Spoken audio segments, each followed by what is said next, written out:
I've been waiting for this a long time. When I mean a long time, I'm talking about 1984 when the movie first came out. I've always wanted to have one of these. Originally I was going to make it, and I think I'm just going to take this and mod it. Let's get in the box and see what we have here. And we're doing this together. I have not opened this box. Any kind of reaction is the first reaction. Oh, oh, oh boy. Looks in pristine shape. The Ghostbuster life-size replica Proton pack. This is an unsponsored review. I paid for this with my own money, and it's not cheap. It cost $259. I was able to get $50 off because they had a 20% off deal, and I think I got a bit of a break on the shipping. They don't know I'm going to do a review, so purely honest. There's a little thing that says up here, and the Proton pack is upside down. Oh man! Woohoo! So what was happening is the wand was connected to the cardboard, and that's what was kind of holding it up. It is weathered to a certain extent. They have a cheaper version, and I almost bought that last year, but I just wasn't completely satisfied. It was a little small. Crikey, crikey. Don't like that rattling. Hopefully that was nothing major that just happened. Here's the back, and it has some adjustments. I don't know what that is. Oh. Batteries. So there's a battery compartment. Maybe we just want to go to a top-down shot and see what we've got here. It comes with instructions. You need 3 AA batteries, not included. I don't know how to feel about that. You spend all this money and you don't get batteries, but you do get the Ghostbusters patch. That's probably a $5, $6 value in itself. Get these gloves. Got a nice round edge on them. They're not cheap. They're pretty authentic as far as chemical gloves go. And then you get these extra 2 patches. Okay, that's not a deal breaker one way or the other.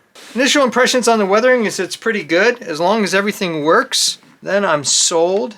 It's a little weak on the construction. I'm probably going to have to beef it up a little bit. This part here looks like, originally I thought it popped out, and it's kind of loose, so I'm going to have to probably do something about that. It does have the little clasp here. Oh, it is an iron-on patch. I might actually make it a Velcro patch. I'm just used to that from my flying days, but it does show you how you can iron on the patch. If you're interested. This is the first part of a whole series on making my Ghostbuster costume. The straps and the whole strap system, it looks a little cheap on this side. Unless you're a Ghostbuster aficionado, you may not care about this, and I guess you could probably put it on an Alice pack. Let's get this thing into action. I've had some bad experiences lately with alkaline batteries corroding, so that's why I'm going completely rechargeable. Because I've never had a rechargeable battery go bad on me. Got little indicators on the plastic, so it's not that big of a deal. Trying to figure it out. And the screw is contained, which is always good on these battery compartments. Put it back. There is no instructions other than be careful when you put the patch on and using the right battery combination. So there's an on-off switch and then slow blow. All these are fake switches. I might have to modify that. As far as heft goes, feeling like it's the real thing. Bill Murray used to complain about how heavy and uncomfortable these things were. And then he also said that they're lighter now. Okay, here we go. Here's the moment of truth. Pushing this on off.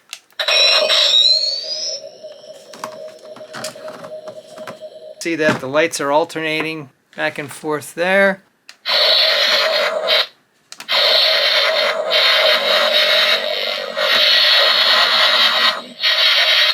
So the sound's pretty good. This is not up like Afterlife. I'm going to do some modifications there.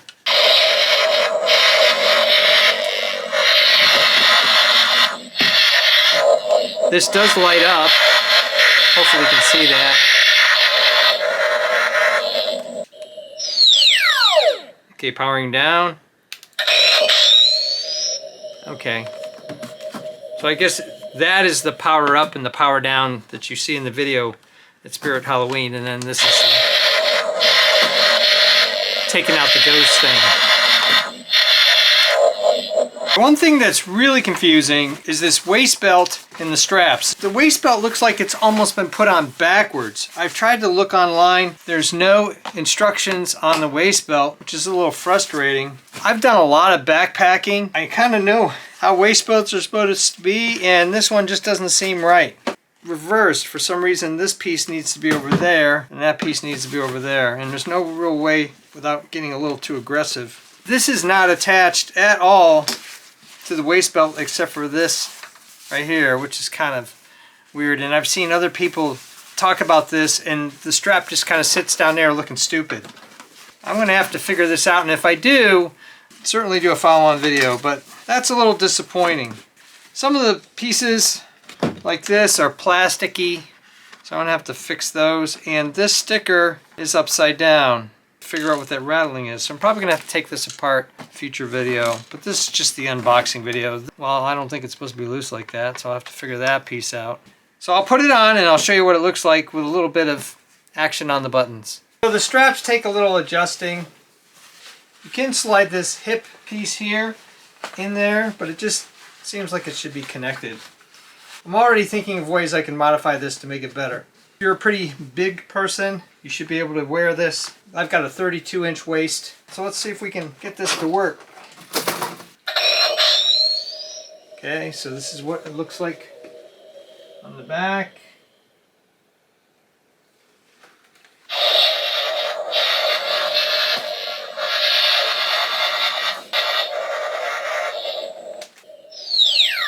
When you shut it down, it's got that nice little but, and that's kind of nice. That's kind of the way the movie is. There's no yellow lights here. A lot of the dials look too plasticky, so I'm probably going to have to work on that. But a little rub and buff should be able to take care of a good bit of that. Is it worth it?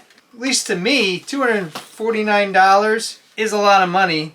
There's other places that are twice that for a scale size that are a little better. I think what I'll do in a mod, I might buy an Alice pack frame, and that'll set me back another $70. Modifications here, we'll see how much time I have before Halloween, but it's got potential. But is it worth $250? I guess it depends on how much money you have. To get a raw build to this point is probably going to cost you somewhere above $200 with all the stickers and the lights. The sound. I'm right on the fence. I'm probably going to keep hold of it, but I've got to do a lot of mods to this to kind of take it up to the next level. Thumbs up and comments, always appreciated. Thanks for watching. If you're interested in all sorts of designs, making and breaking stuff, I even do costumes, cosplay, and props. Check out my channel and please subscribe, because you never know what you're going to see. This is the first step. I've got the whole costume piece that I'm working on, as well as trying to figure out how I'm going to modify this.